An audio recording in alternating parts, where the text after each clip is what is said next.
i-share ko na kung saan po ay nag-offer po sila ng 1,000 up to 25,000. And then dito, napakabilis mag-approve. That's easy to apply for a cash loan, no advance deduction, fast approval of the loan, no collateral is needed, reliable and secure system, and fully legit and complied with SEC. So, ayan po. So, titingnan natin kung magkano nga ba talaga yung matatanggap natin dito na pera after po ng approval po nila. Requirements lang po nila dito mga lalabs. So, one, valid ID. So, Filipinos currently living in the Philippines has an income, employed, business owner, or self-employed, and aged from 21 years old up to 70 years old. The registration number is 201902369, and then with certificate of authority number 1200. And then nag-rate na po kagad sila dito mga lalabs ng 4.3, and then meron na rin pong 4,000 reviews. Kung bago ka pa lang po sa channel ko, please consider to subscribe and click mo na rin po ang bell button dyan para naman lagi kang notified sa mga ina-upload ko na videos.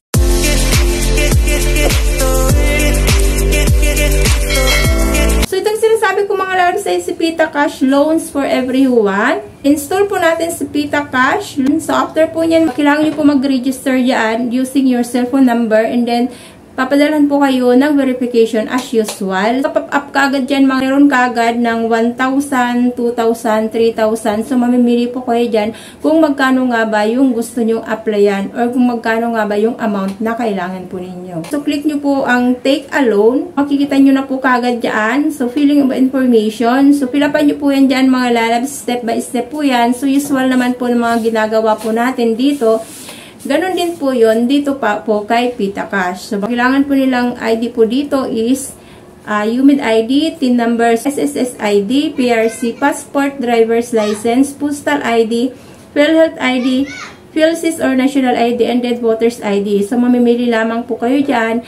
And then, i-upload nyo po. And then, next po is residence address. So, hihingian po kayo dito ng inyo pong home address or yung permanent address. So, lagyan nyo na lang po yan dyan. And then, next po dito mga lalabs. So, tatanungin po kayo ng inyo pong source of income. Hihingan din po kayo ng inyo pong monthly income. So, filapan nyo lang po yan dyan. Hihingan din kayo ng inyo pong working employment. So, hihingan po kayo ng bank account. Lagyan nyo po yan dyan. Pop-up up ka agad dyan, 1,000. And loan term is 30 days. Kung decided ka na po, amount to be received, 1,000. And then, total amount due is 1,711.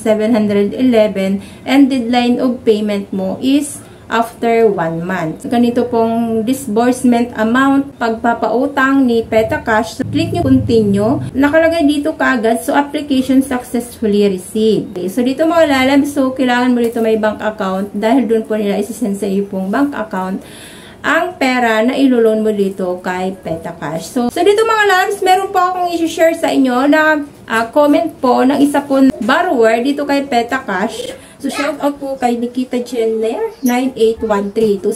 So, sabi po niya dito, okay ang Pita Cash, pero be aware lang kasi may requirements sila na parang 3 guarantor ata to na dapat mong dalhin sa office nila para sa requirements. At pag hindi mo yun sila nadala, may dagdag na 500 plus pesos na ipapatong sa utang mo within 3 days. Saka, interest po sila.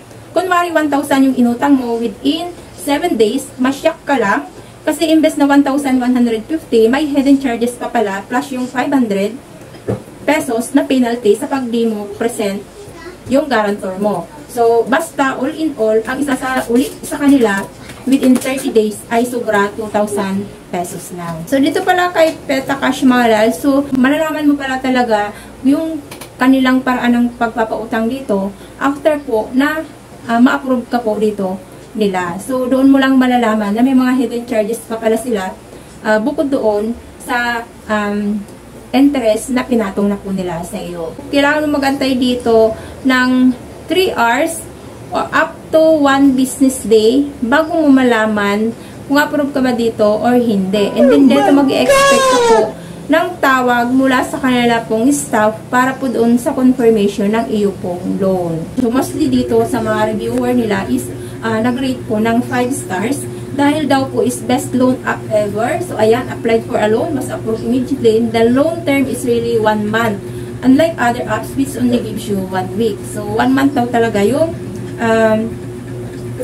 long term dito ni PitaCash. So, PitaCash is and reliable loan app. So, ayan. Legit, fast, convenient because it is SEC registered. So, fast loan. So, ayan. The loan app was fast in approving yung application. So, ayan. So, marami po talaga big thank you for this loan app. So, very reliable in times I need financial help. I'm giving PitaCash 5 stars for being convenient to use, transparent, and computation. So, disclaimer lang po. So, hindi ko po ito yung pinopromote si PitaCash dahil in-update ko lang po siya.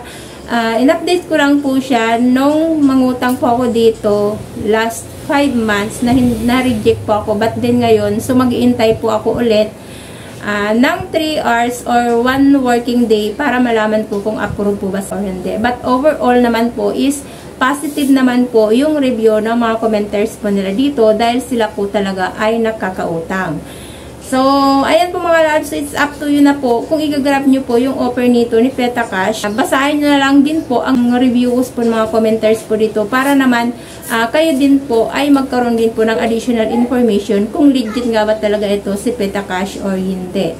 So, ayan po mga loves, yung review ko dito ulit o yung pag-retry ko na mag-apply dito. Thank you for tuning in mga lalabs. So, God bless po. Bye-bye!